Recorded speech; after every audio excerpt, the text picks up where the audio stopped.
All right. Well, Chris, Jennifer, thank you for joining us this month for the Q&A portion of our webinar on how to develop your own internal academy. Thanks for having us, Kirby. Yeah, it's a pleasure to be here. So I want to start off by really talking to those small manufacturers that, maybe they have 10, 20, as many as 40 employees. They want what you're talking about with your own training academy, but maybe just don't have all the resources. What do you recommend they do so that they can still develop some level and still offer some level of professional development?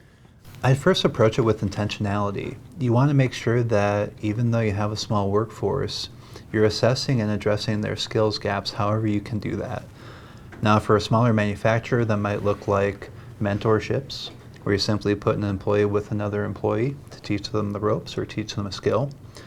Or it might be something as complex as trying to find outside training through grant work such as Dual Training Pipeline, Registered Apprenticeship, and Minnesota Job Skills Partnership. Great. Yeah, I would say when you're feeling overwhelmed, tackle the biggest need first. If you have a gap that's affecting a lot of people or processes, focus there, and then you can just continue to build on that. So then I want to build on something you shared in your presentation with that ADDIE model, the A in the analysis and the assessment. When you've gone through that before, what's been the toughest part of that for you? The toughest part, honestly, is getting people on board to help. There's always stakeholders or subject matter experts that you need to engage, and sometimes getting their time is really difficult. I think once you get there and you have the attention that you need, it gets a little bit easier. Back in the day, it could be that you could just offer them donuts and then they might give you some time. Yeah, it doesn't work anymore. Yeah, what do you do to rope them in and get maybe that half-hour meeting? Yeah, you have to be really nice. Okay. Yeah.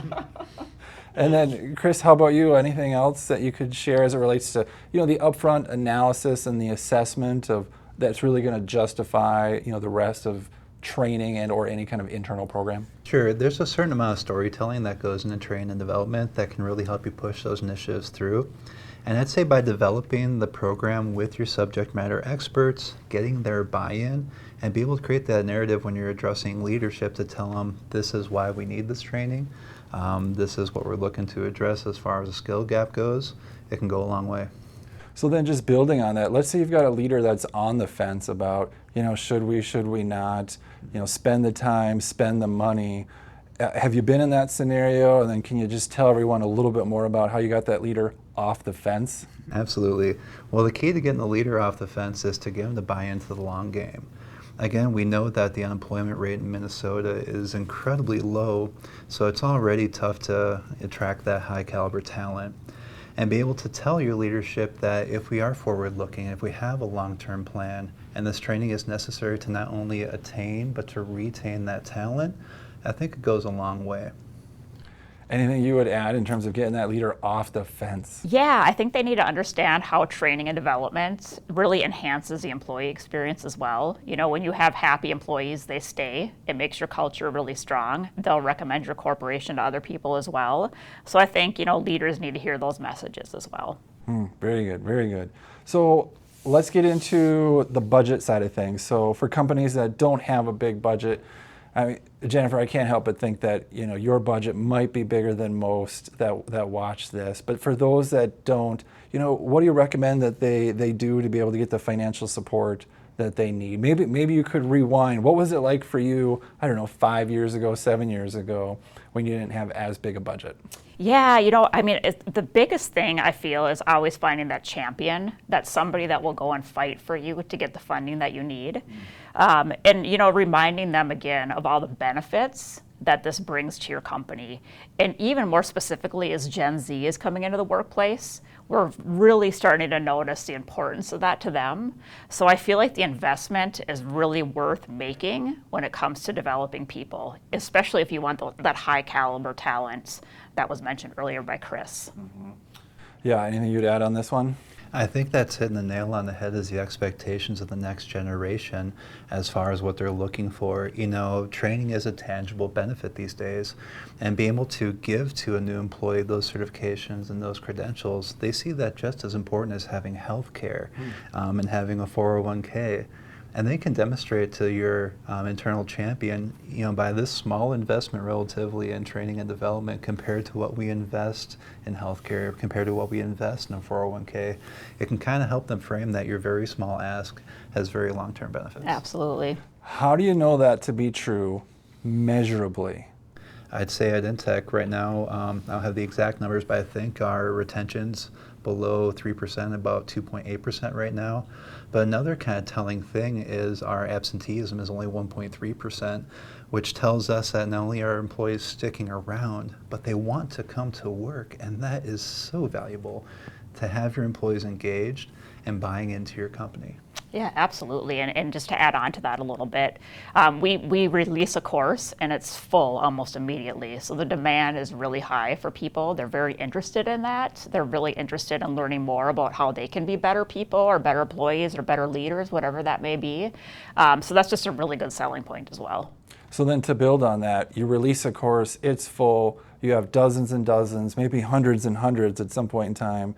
How do you either get away from, or how do you overcome that? We have to track everything now in the LMS and upload this Excel file, download that Excel file. It's a lot. How do you manage that? Yeah, there's a lot of tools out there that help with that. We haven't quite mastered it yet. So right now it is a little bit of a manual process, but we are looking into some tools that you can actually do that behind the scenes, so a person doesn't have to do it administratively. Can we get APIs to talk to each other between one company and another? Is that the future? Really great question. I don't know. Okay. I think that's where we're going. That's where we're heading, yes. How about yourself? I mean, just tracking everything. How do you manage it? I gotta say, first and foremost, the scale blows my mind, Jennifer. Like, just the number of trainees you have, the number of things you must track. On my end of it, it really is a process of identifying a tracking need. And then Nate and I are literally just building spreadsheets to track what we're training with our employees, to track development plans, to make sure that we're doing it with intentionality as far as how we sequence people's trainings. And then just understanding that's iterative, right? Just because you made a document or you made a method for tracking that training doesn't mean that's the end of it. Just refine it to make sure that what it's tracking is actionable, is actually data that you need. But also recognizing if you've built a bad tracking tool, that you can just be done with it. Right. Yeah. With our internal tracking, we've got visual management, red or green, and it's like, hey, if this is red, what can we do to help that person complete, and then apply, and then show results and behavior change. It's not the APIs yet, but it's a step in the right direction. Yes. Okay, so some individuals are going to watch this and they're going to feel overwhelmed. Mm-hmm. So I want to land on this last question. What's just one practical thing you recommend someone do that's just a step towards developing their own internal training academy? Jennifer, can I kick it to you first? Sure, yeah. I think I would begin with the key stakeholders in the organization, talking to them about where they're seeing gaps with their employees. They may notice it in the way that people behave. They may also notice it in employee development plans. People are requesting certain things. So I think when you have the discussion with them, they're giving you an idea of what they're looking for. They're going to buy in. So starting there is really good. Developing that list, maybe ranking it to determine where you want to start, and then just kind of moving forward from there. Nice, thank you. Chris? I guess what I would say, and I don't mean to sound blasé, is my motto in actually training and development is, what's the fastest way to eat an elephant? One bite at a time. Pace yourself. Sometimes L&D professionals feel some kind of need to be masters of every single field possible, and I want you to just relieve yourself of that notion. You don't have to be. Just recognizing who your subject matter experts are, feeling free to leverage them when you need to, and saying it's okay if I don't know everything. It's like being a project manager. You're not expected to be able to perform every function, just to know who to talk to get the job done. Wait, Chris, you don't know everything? No. I'm surprised I got here. Thank you both so much. Chris, Jennifer, I really appreciate it. Yeah, thank you, Kirby. Thank you. Thanks for having us. For those of you watching that want to learn even more about how to customize your training, there's a form right below the video player. Just fill out that form. We will walk you through step by step how to be able to develop your own internal academy. Thanks for watching.